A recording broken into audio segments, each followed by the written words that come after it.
¿Qué tal? Buenas tardes, auditorio del debate. Les saluda Josué Medina y bueno, es un gusto estar con ustedes en esta edición de miércoles 6 de mayo del noticiero de esta casa editora y comenzamos con noticias e investigaciones acerca de la presidenta de México, Claudia Sheinbaum Pardo, quien respondió con lenguaje de soberanía y defensa territorial ante los incidentes de Chihuahua relacionados con agentes estadounidenses. Este tipo de reacción encaja con una tradición política mexicana en la que Washington suele ocupar el centro del discurso nacionalista. Pero cuando se observa el expediente ruso, el patrón cambia radicalmente. México alberga hoy la mayor concentración de oficiales de inteligencia militar en cualquier capital occidental fuera del territorio de Estados Unidos, esto según el testimonio oficial del general Glenn Van Herk ante el Senado de Estados Unidos en marzo del 2022 y a su vez documentado posteriormente por investigaciones de la NBC News y de New York Times. La embajada rusa en la Ciudad de México pasó de 49 diplomáticos acreditados antes del año 2022 a 86 tras la invasión de Ucrania, esto según el directorio de misiones extranjeras de la Secretaría de Relaciones Exteriores obtenido por la periodista Dolly Esteves en mayo del 2023, antes de que la Secretaría de Relaciones Exteriores retirara este documento del dominio público. Esa cifra, amable auditorio, representa, bueno, un aumento real del 75%, no del 40% reportado inicialmente.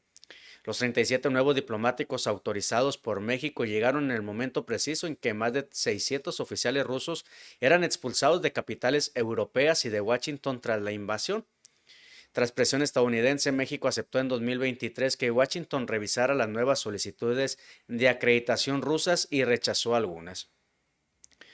Para abril de 2025, la cifra habría descendido a 66 diplomáticos rusos en Ciudad de México, según estuvo reportando Esteves en la publicación de Watch del Comando Norte de Estados Unidos. Aún así, más que las 46 acreditaciones estadounidenses en México, sin contar los nuevos consulados de Estados Unidos. La embajada rusa en Ciudad de México es hoy la más grande de cualquier capital occidental después de Washington y supera también a las embajadas rusas en Madrid, París, Berlín, Brasilia y Buenos Aires combinadas. El 24 de marzo del 2022, el general Glenn Van Herk, entonces jefe de Comando Norte de Estados Unidos, estuvo declarando ante el Comité de Servicios Armados del Senado estadounidense lo siguiente: la mayor porción de miembros del GRU en el mundo está en México en este momento. Este testimonio público, bueno, fue citado por El País, NBC News, The New York Times, y no prueba por sí solo que todas las estructuras diplomáticas rusas opere con fines de inteligencia, pero sí coloca a México en el centro de una preocupación estratégica expresada al más alto nivel oficial estadounidense. Continuando también con esta serie de hechos, bueno, pues el 8 de diciembre del año pasado, del 2025, The New York Times reveló que la CIA estuvo entregando al gobierno mexicano pues una lista de más de dos docenas de oficiales rusos operando bajo cobertura diplomática en la Ciudad de México y que tanto la administración del anterior presidente de México, Andrés Manuel López Obrador, así como también la actual mandataria, Claudia Sheinbaum, bueno, se negaron a expulsarlos. Según el reporte de Times y de Insider, la lista contiene nombres de oficiales que previamente operaron en Europa y fueron reasignados a Ciudad de México tras las expulsiones masivas del año del 2022. México no ha realizado ninguna expulsión pública de diplomáticos rusos en todo el periodo del 2018 hasta el día de hoy 2026, a diferencia de la mayoría de países occidentales. En ese sentido, y continuando con el tema de la presidenta Claudia Sheinbaum Pardo, bueno, vamos a platicar que ayer estuvo advirtiendo que contra cualquier intento de injerencia extranjera, ninguna potencia decidirá cómo se gobierna a México. Durante el momento de encabezar el 164 aniversario de la batalla de Puebla desde el mausoleo del general Ignacio Zaragoza, bueno, pues la mandataria estuvo sosteniendo que quienes buscan respaldo internacional por falta de apoyo interno están destinados a la derrota. Bueno, así lo estuvo mencionando textualmente y subrayó además que la soberanía, la independencia y la libertad son principios irrenunciables del Estado mexicano.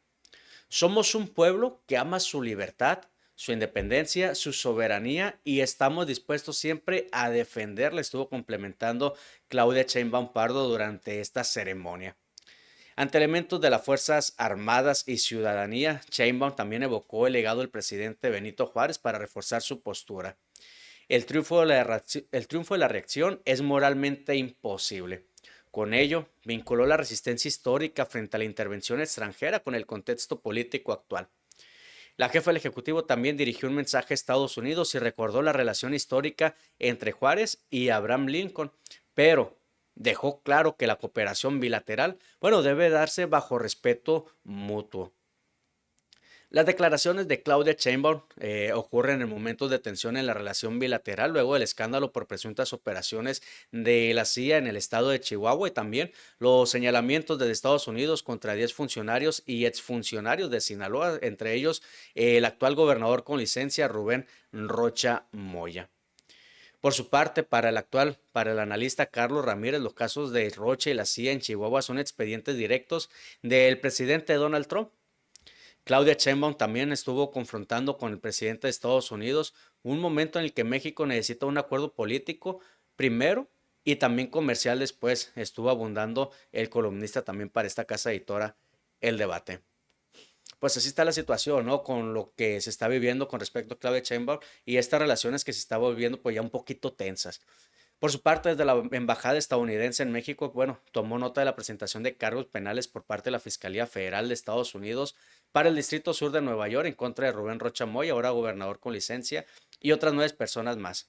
El embajador Ronald Johnson ha mantenido una posición discreta. Johnson, quien recientemente, hace menos de 2 semanas, estuvo en Sinaloa, bueno, coronel también con amplia experiencia en el aparato de inteligencia de Estados Unidos, advirtió de los mochis días previos al anuncio desde el Departamento de Justicia estadounidense que algo se avecinaba para Sinaloa. Lo que estábamos comentando, ¿no? Que hace poquito él estuvo en territorio sinaloense. La presidenta Claudia Sheinbaum también arremetió contra el representante diplomático tan pronto tuvo oportunidad en su conferencia matutina. La mandataria calificó como desafortunadas sus declaraciones sobre corrupción e inversiones y sugirió que su actitud es injerencista. Johnson, quien inició su gestión como embajador de Estados Unidos en México en abril del 2025, tiene una extensa trayectoria gubernamental de más de 40 años, la cual abarca roles significativos en el ejército, la comunidad de inteligencia y la diplomacia internacional. Asimismo, también se desempeñó como enlace de ciencia y tecnología de la Agencia Central de Inteligencia ante el Comando de Operaciones Especiales de Estados Unidos en Tampa, Florida. Previo a ello, fue asesor también especial del Comando Sur de Estados Unidos en el área de Miami, donde gestionó la colaboración entre el comando y la comunidad de inteligencia. Además, de acuerdo con la Embajada de Estados Unidos en México, Johnson ha trabajado en sectores diversos que abarcan desde el tema de refugiados, así como también el combate al narcotráfico y además también la lucha contra el terrorismo, derechos humanos y el control de las enfermedades virales tropicales. La situación de Ronald Johnson, embajador de Estados Unidos, y bueno, está platicando sobre el caso de Sinaloa y tomando en cuenta también y continuando con Estados Unidos, bueno, en un movimiento inesperado para los mercados, el presidente Donald Trump anunció la suspensión temporal del proyecto Libertad, la operación militar en el estrecho de Hormuz. Trump explicó que la decisión se tomó bajo la mediación de Pakistán, citando el éxito militar previo y el progreso hacia un acuerdo de paz con Teherán. Pese a la suspensión de patrullajes, el bloqueo económico sobre Irán se mantiene. El secretario de Guerra Pete Hegseth enfatizó que esta medida es una prueba de voluntad para estabilizar la región sin confrontación directa, asegurando que Estados Unidos, bueno, pues no violará el espacio soberano iraní si no es necesario. Mientras tanto, durante el proyecto Libertad, el Pentágono estableció una cúpula de vigilancia con destructores y drones de última generación. Ahora la administración de Donald Trump sostiene que Estados Unidos no estará asumiendo esta carga permanente. El mundo necesita esta vía navegable mucho más que nosotros, estuvo sentenciando Hegseth. Mientras tanto, Washington ha instado aliados como Japón, Corea del Sur y Australia a prepararse para poder asumir la seguridad en la zona. Aunque se mantiene el alto al fuego, Estados Unidos advierte que cualquier ataque contra buques comerciales provocará una respuesta devastadora, mientras Teherán exige el control total de sus costas. El estrecho de Hormuz es el punto de estrangulamiento, bueno, más importante en cuanto a sector marítimo se refiere, y esto es para el comercio de energía. Según datos de la Administración de Información Energética de Estados Unidos, mejor conocido como la EIA, durante el primer trimestre de 2025 y principio del 2026 estuvieron transitando por este estrecho un promedio de 20 a 21 millones de petróleos de barriles de petróleos diarios. He ahí la importancia de este estrecho, ¿no? Continuando, pero ahora con noticias de carácter nacional, al menos 16 personas murieron este miércoles luego de un choque frontal entre un autobús interurbano y un camión cisterna en una autopista de la isla de Sumatra, informaron autoridades locales. Según reportes de la agencia Chinua, el accidente ocurrió alrededor de las 12:39 horas, tiempo local, sobre la autopista Trans-Sumatra en el distrito de Carayac, Jaya, perteneciente a la provincia de Sumatra del Sur. De acuerdo con reportes del medio Jakarta Globe, en el percance estuvieron involucrados un autobús de larga distancia y un camión cisterna que circulaban en sentidos opuestos. Autoridades de la Agencia Local de Gestión de Desastres, BPBD, señalaron que equipos de emergencia fueron desplegados inmediatamente para poder rescatar a pasajeros atrapados entre los restos de las unidades. Las labores de rescate y remoción continuaron durante varias horas con apoyo de cuerpos de emergencia y elementos de tránsito. Hasta este momento, bueno, las autoridades no han relevado la identidad de las víctimas ni las causas exactas que provocaron la colisión como tal.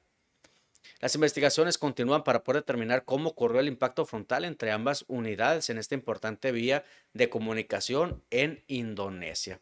Lamentable noticia con la que estuvimos despertando el día de hoy. Ahora sí con carácter nacional y bueno, en lo que es el sur del país. El puente Nichupté abrió oficialmente la circulación vehicular este miércoles en Cancún, convirtiéndose en una de las obras de infraestructura más importantes y esperadas del Estado en los últimos años. La circulación comenzó alrededor de las 6:30 de la mañana, luego del acto inaugural encabezado por la gobernadora de Quintana Roo, Mara Lezama, junto con autoridades federales, estatales y municipales. La mandataria aseguró que la nueva vialidad representa un avance clave para la movilidad, el desarrollo urbano y la conectividad turística del Caribe mexicano. La nueva infraestructura conecta el centro de Cancún con la zona hotelera, atravesando la laguna de Nichupté, una de las áreas más transitadas y estratégicas del destino turístico. De acuerdo con autoridades estatales, entre los principales beneficios de este nuevo puente en el sector de Cancún, bueno, son las siguientes.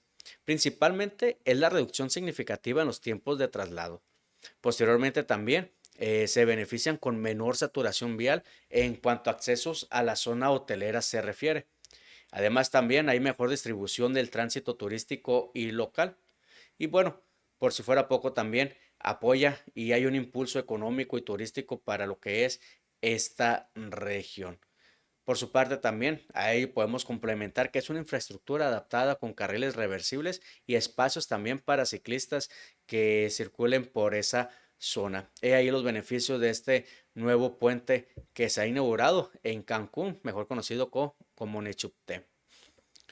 Por otro lado, resultados de trabajos de investigación e inteligencia para desarticular grupos delictivos dedicados al trasiego de droga, elementos de la Secretaría de Seguridad y Protección Civil, Fiscalía General de la República, además de la Guardia Nacional y personal del Centro Nacional de Inteligencia, en coordinación con autoridades estatales, estuvieron deteniendo en Morelos a 8 personas relacionadas con una célula delictiva generadora de violencia. Entre ellas se encontraba Rodolfo, alias Don Ramón, y quien, bueno, es identificado como uno de sus principales líderes de esta célula. En seguimiento a investigaciones de gabinete y campos, bueno, se desplegó un operativo en el municipio de Yautepec, donde fueron detenidos 8 integrantes de la célula delictiva Los Linos, que estaba vinculada con delitos de extorsión, robo de vehículos y homicidio en distintos municipios de la entidad. Además, actividades de trasiego de droga proveniente de Centroamérica hacia los Estados Unidos. Durante el desarrollo de la acción operativa Amable Auditorio, bueno, personal federal fue agredido y en estos hechos uno de los agresores perdió la vida y 2 elementos de la Secretaría de Seguridad Pública, bueno, resultaron lesionados, por lo que fueron trasladados para recibir atención médica especializada, donde continuaron bajo cuidado hospitalario. En esta acción, amable auditorio, también se aseguraron 4 armas largas, 5 armas cortas y 24 equipos telefónicos. A las personas detenidas se les informaron sus derechos constitucionales y junto con lo asegurado, bueno, fueron puestos a disposición del agente del Ministerio Público correspondiente. Ellos estarán determinando su situación jurídica a futuro. Y pasando al norte del país, en Mexicali, Baja California, un lamentable suceso ha consternado a la sociedad cachanilla, ya que Roxana N. fue presentada ante un juez de control como presunta responsable del deceso de su hijo Vicente, de apenas 3 años de edad, en una historia que, bueno, le va a estar impactando a usted. El menor perdió la vida a causa de un severo golpe de calor tras permanecer encerrado durante más de 12 horas en el vehículo de su madre. ¿Usted puede creerlo ello? Bueno, ella estuvo presuntamente olvidado bajarlo tras regresar de una fiesta. Este caso ha conmocionado por los detalles expuestos durante la audiencia inicial, donde la Fiscalía General del Estado de Baja California presentó evidencia que apunta a una grave negligencia derivada del consumo prolongado del alcohol. Durante la audiencia de formulación de imputación celebrada en la sala 6 de los juzgados locales y con la presencia del padre del menor, el Ministerio Público expuso también los hechos basados en el informe policial homologado. Este fue fachado en el día 2 de mayo de este año. Según la carpeta de investigación, la tarde de la tragedia, la mamá, Roxana N., recogió a Vicente de la escuela y se dirigió a un centro de esparcimiento infantil para celebrar una fiesta familiar. Posteriormente, la celebración se trasladó a un domicilio ubicado en el fraccionamiento Verona de la localidad Cachanilla. Y horas después, la imputada decidió retirarse hacia su hogar en el exclusivo fraccionamiento La Rioja. Durante este trayecto nocturno, el pequeño Vicente se quedó dormido en el asiento trasero. Al llegar a su domicilio, la madre descendió a la unidad, sin embargo. En una declaración refirió haber entrado a la casa con la intención, bueno, de encender el calentador del agua para poder bañar al niño, asumiendo también con ello erróneamente que ya lo había bajado. La versión de Roxana indica también que terminó bañándose ella sola y se acostó a dormir, ignorando por completo que el niño seguía dentro del vehículo cerrado. Decíamos ya, transcurrieron 12 horas desde que llegó hasta que se dio cuenta. El expediente señala que no fue sino hasta las 11 horas del día siguiente cuando la mujer despertó y declaró que continuó con sus actividades cotidianas creyendo que el niño seguía durmiendo en su habitación. Fue una hora después, a las 12:30 horas, al percatarse del inusual silencio en el lugar, que salió del vehículo y encontró a sus hijos, a su hijo, ya sin signos vitales. Posteriormente, Roxana habría llamado a la abuela materna del menor, a quien le informó lo sucedido. La mujer acudió al domicilio donde encontró a Roxana con el niño en brazos llorando y repitiendo consternadamente, mamá, mi niño. La alerta a los servicios de emergencias, incluidos paramédicos y bomberos, se activó tras una llamada de la misma abuela materna. Al arribar, los primeros respondientes estuvieron confirmando el descenso de Vicente por golpe de calor e encontrando a la madre de Roxana en estado de shock. Para robustecer también la imputación, la Fiscalía presentó elementos probatorios que complican la situación legal de la acusada. Se estuvo argumentando durante este caso que Roxana estuvo consumiendo bebidas embriagantes durante la reunión y al llegar a su casa continuó bebiendo, ingiriendo una botella de vino. Así fue como estuvo sucediendo esta situación de lamentablemente Vicente, de 3 años de edad, estuvo perdiendo la vida. Y en Guadalajara, un hombre de aproximadamente 50 años fue asesinado a balazos en el cruce de las calles Loro y Risueñor, en la colonia 8 de julio de la Perla Tapatía, por un sujeto que portaba vestimenta quirúrgica en color azul. De acuerdo con reportes policiales, elementos municipales acudieron al sitio tras recibir el aviso de una agresión y localizaron a la víctima tendida sobre la vía pública. Paramédicos confirmaron que ya no contaba con signos vitales y presentaba al menos un impacto de arma de fuego en la axila. Testigos señalaron que el agresor, vestido como personal médico, se acercó a la víctima y le disparó a corta distancia antes de huir con rumbo desconocido. En la escena no se localizaron indicios relevantes para la investigación. Cabe señalar que personal de la Fiscalía del Estado de Jalisco estuvo iniciando diligencias correspondientes para poder esclarecer el homicidio. El asesinato en la colonia 8 de julio se enmarca también en un contexto regional complejo, donde el crimen organizado emplea tácticas cada vez más sofisticadas para ejecutar ataques dirigidos. A nivel global, América Latina y el Caribe continúan siendo la región pues, más violenta de lo que es el planeta. Ya pasando a Sinaloa, bueno, en medio del clima de señalamientos, investigaciones y procesos que involucran a actores públicos y políticos de Sinaloa, el diputado federal Mario Zamora pidió evitar juicios generalizados que dañen la imagen de las instituciones locales y federales. El legislador consideró que calificar en bloque a organismos de seguridad, justicia y gobierno sería un error, ya que dentro de estas estructuras existen miles de personas que cumplen con su labor de manera honesta y responsable en beneficio de la ciudadanía sinaloense.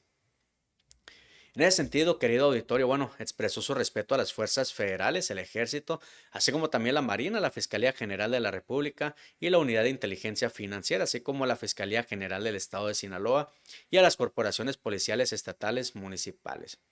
Las declaraciones que dijo fueron las siguientes. Sería irresponsable e injusto generalizar. Hay muchísima gente valiosa que todos los días arriesga su vida y trabaja con compromiso por México y por Sinaloa, estuvo sosteniendo el legislador. Este pronunciamiento surge también en el contexto de alta tensión para el estado de Sinaloa, donde recientes operativos y escrutinios públicos han puesto bajo la lupa el actuar de diversas autoridades. Para la comunidad local, mantener la operatividad y legitimidad de estas dependencias es totalmente crucial, ya que de ellas depende la seguridad diaria en municipios claves como Culiacán, Mazatlán y Ahome, así como también la procuración de justicia frente a los retos de violencia que enfrenta la región. Zamora Gastelum subrayó también que reconocer la posible existencia de corrupción o conductas indebidas en algunas áreas, bueno, pues no implica desacreditar a toda la estructura institucional, sino que señalar estas situaciones contribuye a fortalecerlas. Decir que puede existir podredumbre en ciertas áreas no es atacar a las instituciones, al contrario, es defenderlas. Las instituciones se fortalecen cuando se limpian, no cuando se encubren, estuvo expresando Zamora. Y esa es la postura que está dando a conocer Mario Zamora, legislador de Sinaloa. Y con respecto también al caso de Rubén Rocha Moya, bueno, la gobernadora de Chihuahua, Maru Campos, estuvo acusando una diferencia de criterios en el manejo de la crisis de seguridad por parte de la administración federal. La mandataria comparó el escrutinio hacia su estado tras un operativo con agentes extranjeros frente al supuesto apoyo institucional que recibe el gobernador de Sinaloa con licencia, Rubén Rocha Moya. Campos criticó que de forma paralela el gobierno federal, bueno, manifiesta una defensa pública de Rubén Rocha Moya ante los señalamientos del Departamento de Justicia de Estados Unidos que lo vinculan con presuntos nexos con el cártel de Sinaloa. Durante una improvisada entrevista, la gobernadora afirmó ayer que las autoridades federales están protegiendo al mandatario sinaloense para evitar su extradición bajo el argumento de una supuesta falta de pruebas. Se habla mal por desmantelar un narcolaboratorio y evitar que lleguen las drogas a las familias. Y al otro se le defiende a capa y espada. Hay que ir enterándonos de quién es quién, estuvo diciendo la gobernadora de Chihuahua, Maru Campos.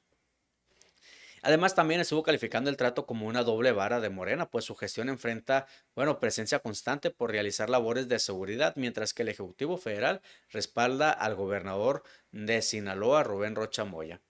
Sobre la licencia de este, bueno, solo estuvo afirmando, no me corresponde opinar. Eso es lo que estaba diciendo, lo que comentó la gobernadora de Chihuahua, Maru Campos, acerca de lo que sucede alrededor del entorno del gobernador con licencia, Rubén Rocha Moya.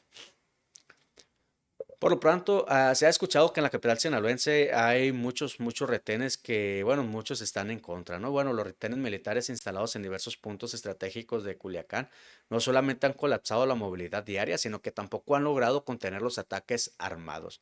Esta situación se enmarca en una ola de inseguridad donde la estrategia federal parece, bueno, desconectada de la realidad local, pues la contradicción entre la fuerte presencia castrense y la continuidad de la violencia ha encendido el malestar ciudadano. En consecuencia, la percepción general señala que estas medidas de seguridad terminan afectando pues más a la población civil que a la propia delincuencia organizada. Mientras la violencia no cesa, la movilidad de miles de ciudadanos se han convertido en un verdadero caos debido a la logística de los operativos. Diversos internautas denuncian que los retenes se colocan estratégicamente en horas picos, cerrando carriles principales y dejando solamente uno habilitado para la circulación vehicular.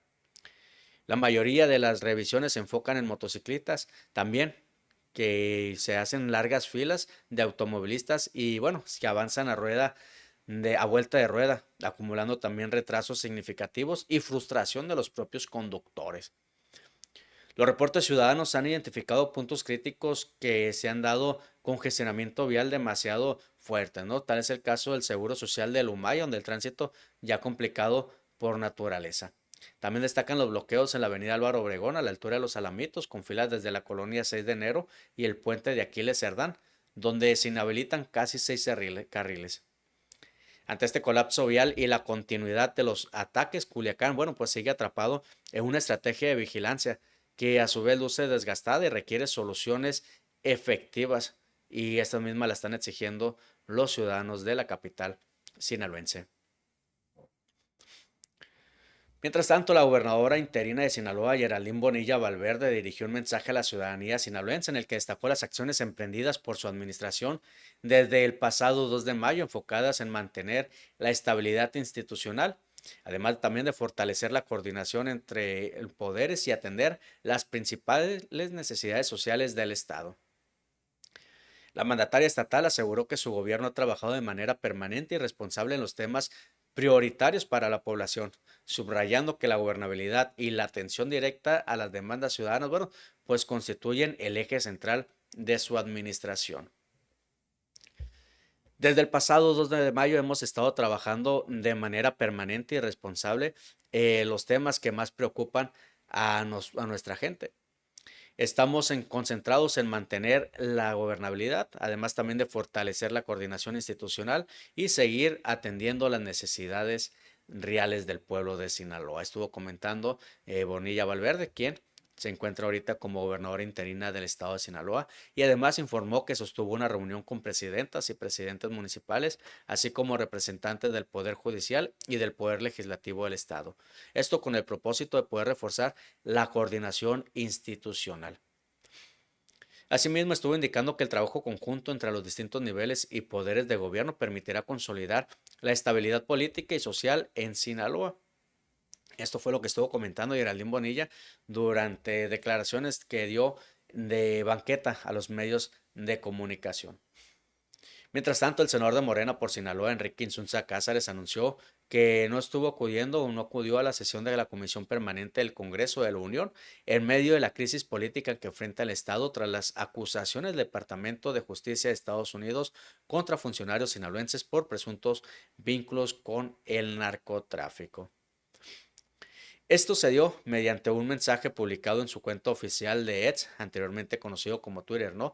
En donde el legislador aseguró que su ausencia busca evitar que la oposición convierta el Senado en un espectáculo indigno. Y bueno, al considerar que los partidos adversarios pretenden utilizar el caso para confrontaciones políticas. Las declaraciones que estuvo poniendo en su cuenta oficial, bueno, fueron las siguientes. Mi rectitud y mi veracidad me imponen comunicar que no acudiré este día a la sesión de la comisión permanente. La razón, no le ofreceré ocasión a personeros que la derecha conservadora de que son pretexto. Hagan de la sesión un espectáculo indigno del recinto parlamentario, estuvo expresando el senador morenista. Además, querido auditorio, Enrique Insunza agregó que actualmente permanece en Sinaloa a ras de suelo y con la frente en alto, acompañando al pueblo sinaloense en medio del clima de tensión política y mediática que vive la entidad. Asimismo, la ausencia del legislador ocurre apenas días después de que autoridades estadounidenses estuvieran revelando que hay acusaciones contra el gobernador con licencia Rubén Rocha Moya y otros 9 funcionarios más del estado de Sinaloa, entre ellos Enrique Insunza Cázares. Cabe señalar que de acuerdo a las investigaciones difundidas por el Departamento de Justicia de Estados Unidos, los señalados estarán enfrentando presuntos vínculos con el cártel de Sinaloa, así como también posibles delitos relacionados con narcotráfico y tráfico de armas. Aunque hasta el día de hoy, 6 de mayo, bueno, no existe una solicitud formal de extradición, el caso ha generado una fuerte presión política sobre Morena y el gobierno estatal, además de también de abrir un intenso debate sobre seguridad, soberanía y gobernabilidad en el estado de Sinaloa. Bueno, esta fue la excusa o la situación por la cual no estuvo acudiendo al Senado. Mientras tanto, en sesión extraordinaria de Cabildo celebrada la mañana de este día, Itzel Aglael Núñez Carrillo rindió protesta como síndica procuradora del Ayuntamiento de Culiacán. Este nombramiento oficializa su entrada en sustitución de Ana Miriam Ramos Villarreal, consolidando así la estructura administrativa del municipio sinaloense. Este relevo institucional se da luego de que Ramos Villarreal asumiera la alcaldía de Culiacán el pasado viernes. Este movimiento en el gobierno local fue necesario tras la solicitud de licencia de Juan de Dios Gámez Mendívil, quien decidió separarse de su cargo como presidente municipal por un periodo mayor a 10 días.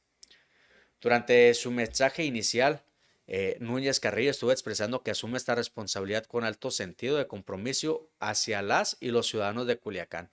Señaló que la función principal de la sindicatura procuradora implica velar por la legalidad, la transparencia y el correcto uso de los recursos públicos en beneficio de la comunidad local.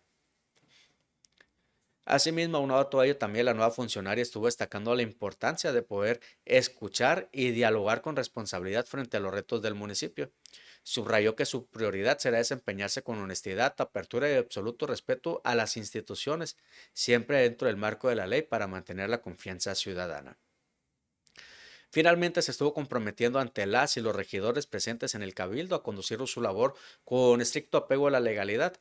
Su objetivo principal será trabajar en beneficio de la ciudadanía, asegurando que la administración pública de la capital de Sinaloa opere de manera eficiente y transparente.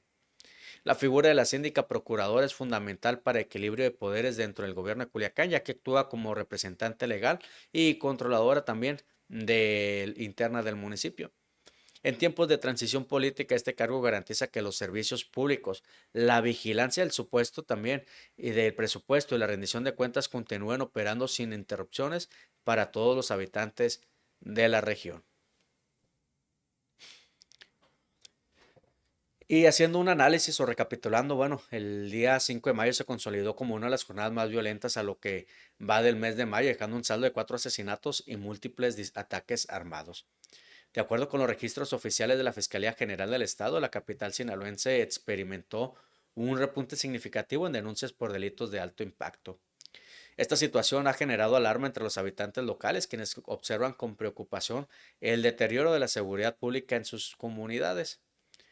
Desde tempranas horas la violencia estuvo marcando lo que fue el pulso de la ciudad cuando las autoridades estuvieron confirmando el primer homicidio de la jornada. A las 8 de la mañana justamente, agentes policiales localizaron a un hombre sin vida abandonado a la orilla del canal Recursos ubicado en la colonia Palmito Viejo. Hay que destacar también que la víctima fue hallada con una especie de torniquete en el cuello, lo que evidenció la severidad del crimen en esta concurrida zona urbana. Horas más tarde la inseguridad se trasladó a la colonia Guadalupe, específicamente en el emblemático crucero de La Lomita. En este punto de Culiacán, dos jóvenes que trabajaban como limpiavidrios, bueno, fueron atacados a balazos a plena luz del día. Uno de ellos lamentablemente, bueno, murió en el lugar de los hechos, mientras que el otro segundo resultó gravemente herido y fue trasladado de urgencia a un hospital de la ciudad para poder recibir atención médica. De forma simultánea, querido auditorio, les platico, bueno, la institución de justicia tomó conocimiento de otros dos homicidios dolosos ocurridos en diferentes sectores del municipio. Uno de los crímenes se perpetró tras un ataque armado dentro de una barbería en la colonia Colinas del Rey, donde la víctima falleció posteriormente en un nosocomio, sumado a otro asesinato reportado en la colonia Flores Magón. A pesar de estos registros, la fiscalía no contabilizó una muerte ocurrida durante la madrugada tras una persecución y enfrentamiento en el fraccionamiento Santa Fe al sur de Mazatlán. La incidencia delictiva de este martes rojo, no, bueno, no solamente se limitó a homicidios, sino que también afectó severamente al patrimonio y la libertad de los ciudadanos. En la unidad especializada en robo de vehículo de la región centro se presentaron 6 denuncias formales por el despojo de automóviles. Asimismo, la Fiscalía Especializada en Desaparición Forzada de Personas recibió 4 reportes por privación de la libertad personal, todas correspondientes a la misma jurisdicción estatal. Se reportaron oficialmente 6 robos de vehículos y 4 privaciones de la libertad ante las unidades especializadas de la Fiscalía General del Estado. Esto provocó que alrededor de las 9 horas de este día martes se estuvieron reportando el sobrevuelo de un helicóptero del ejército mexicano sobre algunas colonias del sector norte de Culiacán y también del sector sur. Entre la zona donde se reportó la unidad aérea de la Sedena se encuentran El Mirador, Rosario Zárraga, Montesierra, La Lombardo, Jesús Valdés, Los Mezcales, Alameda, Loma Rodriguera, entre otras en la capital sinaloense. Vecinos de dichos sectores señalaron que el helicóptero militar viajaba a muy baja altura y con las luces apagadas, haciéndose notar entre quienes aún se encontraban despiertos realizando labores cotidianas. Minutos después del primer sobrevuelo, la unidad aparentemente viró y volvió a pasar por las zonas en mención, pero ahora a mayor altura. Hay que destacar también que Culiacán es el epicentro histórico de las operaciones del cártel de Sinaloa. Desde septiembre del 2024 la región enfrenta una intensa guerra interna entre dos facciones, lo que ha mantenido a la población en constante alerta. Pasando a otra noticia, querido auditorio, bueno, les platico también que en Los Mochis, al norte del estado, ciudadanos que caminaban por el monte del Cerro de la Memoria reportaron el servicio de emergencia 911 el cuerpo de una persona sin vida del lado del Boulevard Macario Gagiola. Policías municipales de Ahome, elementos de vialidad y socorristas del Servicio de Urgencias Médicos Municipales de Ahome fueron quienes realizaron una búsqueda en el monte del cerro y encontraron el cuerpo de la persona en avanzado estado de descomposición. Fueron las autoridades quienes tendrán que darlas a conocer con exactitud los hechos que le provocaron la muerte al individuo allá en Los Mochis, como le comentábamos. Ya por último, ¿no? El paisaje del centro de la ciudad de Culiacán continúa transformándose, pero no hacia la modernidad o el crecimiento, sino hacia lo que es un vacío. En un escenario que se ha vuelto dolorosamente común, otro local emblemático ha decidido cerrar sus puertas definitivamente. Entre estanterías vacías y el eco de un dinamismo que parece haberse esfumado, Gustavo, un comerciante que dedicó los últimos 6 años de su vida a mantener a flote su negocio, se encontraba junto a sus empleados, retirando los restos de lo que fue su sustento en este tiempo. La razón de esta decisión, querido auditorio, no es un misterio para quienes habitan y trabajan en el primer cuadro de la ciudad de Culiacán. La asfixia económica provocada por rentas exorbitantes y ventas inexistentes. Además, Gustavo, quien prefirió no revelar su nombre completo, bueno, explicó con resignación que el modelo de negocio se volvió simplemente insostenible. Ya no alcanza para pagar la renta, se estuvo sentenciando mientras supervisaba lo que era el retiro de la mercancía. La realidad financiera que enfrentan los locatarios del centro es que según los testimonios desproporcionada, bueno, pues ha crecido demasiado en lo que es los últimos 2 años. Los espacios que en muchos casos apenas alcanzan dimensiones de 5 metros por 5 se cotizan con precios que oscilan entre los 30,000 y 40,000 pesos mensuales. Sin embargo, la presión no termina ahí. En algunas zonas del centro el costo del arrendamiento, bueno, puede escalar hasta los 50,000 o 60,000 pesos. Para Gustavo, el punto de quiebre llegó cuando los propietarios se negaron a negociar una reducción en el pago mensual. Prefiero cerrar porque no me quisieron bajar la renta, estuvo comentando, destacando que no tiene sentido pagar cantidades tan elevadas cuando los ingresos no compensan ni siquiera el costo de operación. Esta falta de flexibilidad por parte de los arrendadores está acelerando la desertificación comercial del centro, dejando a trabajadores y dueños de negocios en la incertidumbre. A pesar de que el flujo de personas en las calles parece constante, bueno, la realidad tras los mostradores es distinta. El fenómeno que describen los comerciantes es el de una sociedad que camina por el centro, pero que no consume. La gente solamente anda paseando, se estuvo complementando Gustavo, señalando que aunque se acercan fechas importantes como lo es el Día de las Madres, bueno, las calles están vacías de compradores reales. No hay gente que traiga dinero, estuvo añadiendo, reflejando una crisis de liquidez que afecta directamente al comercio local. Incluso las inversiones realizadas para festividades previas como el Día del Niño, bueno, resultaron en pérdidas para él y otros también negociantes. Los comerciantes invierten capital para surtir sus locales esperando un repunte que nunca llega, enfrentándose también a bajas ventas que impiden recuperar la inversión inicial. Lo más alarmante de este cierre es su temporalidad. Gustavo decidió retirarse justo antes de la celebración del Día de las Madres, una fecha que tradicionalmente se considera de altas ventas. Sin embargo, el análisis de riesgo fue claro. Seguir operando implicaba trabajar únicamente para cubrir los costos de los empleados y la renta, sin garantía alguna de obtener beneficios. No se sabe si va a salir, no va a salir, estuvo afirmando con la certeza de quien ha visto los números rojos persistir mes tras mes en los últimos 2 años. Y así la situación en el primer cuadro de la capital sinaloense y no dudamos también que alrededor del estado sea la misma situación. Sin más por el momento, amigos, bueno, estas son las noticias más impactantes que ha dejado este miércoles, pero nosotros los invitamos a que sigan con nosotros porque hay mayor información, se vienen los deportes, también los espectáculos.